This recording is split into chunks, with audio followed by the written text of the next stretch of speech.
Good morning to all. Myself Harkirat Singh. Today I am going to give the presentation of BWE. The topic is decision motor. The decision motor. Decision motor is highly utilized in so many industrial applications due to its low speed regulation characteristic.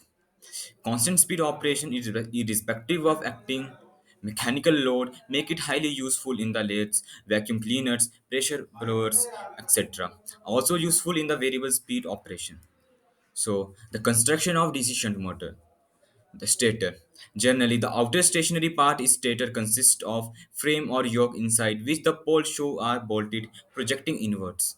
The main field is the bigger one, are always in the even numbers or in the number of pairs. The interpoles are the smaller ones, are also built in the even numbers or in the number of pairs. In all the DC field winding are wound on stators. The DC shunt motor construction. Rotor. Central rotating part is known as rotor, built up of laminated core having multiple number of slots on the outer periphery. The rotor slots consist of armature conductors are connected to form closed type winding. This is stator and this is rotor. The winding could be wood wound in lap or wave patterns. The shaft is also mounted with the commutator ring made up of multiple number of commutator segments. From each commutator segment, ends of the armature winding are connected. This is decision motor. Here we can see pole shoe, yoke, inert pole and the main field pole. And this is rotor.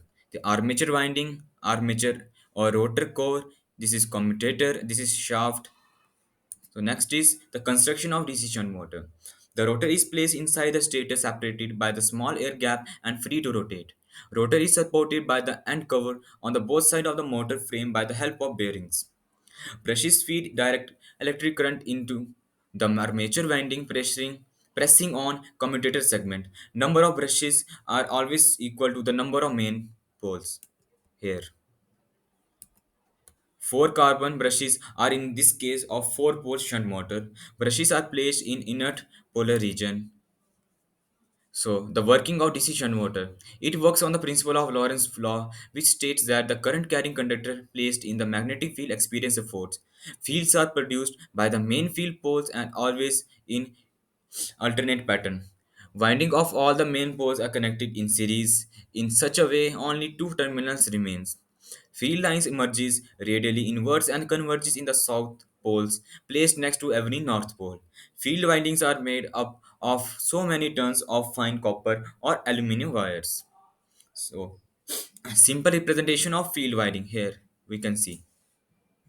Here the current enters into the first pole form one and exit from the another pole form last pole. Look. Verifying direction of each pole magnet using right hand thumb rule. Here we are using the right hand thumb rule. Wiring connection of brushes. These are the wiring connection of brushes. Two brushes are given positive voltage and two are giving negative voltage. These two are giving wait. These two are giving positive voltage and these two are giving negative voltage.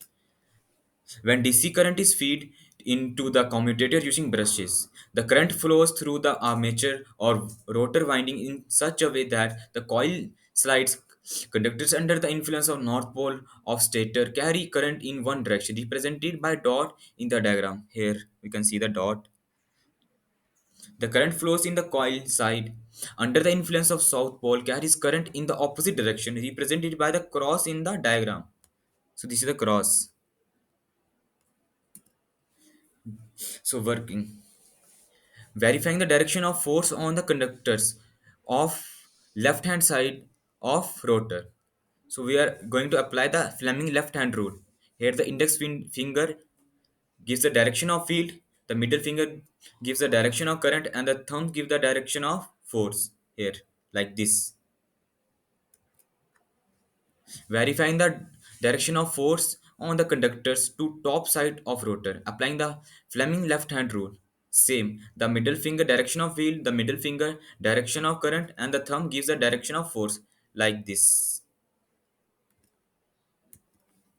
Verifying the direction of force on the conductors of the bottom side of the rotor. Applying the Fleming right hand rule, left hand rule. The same thing like this. It will be like this. Yeah, sorry, like this. Here we can see the mechanism, how to rotate.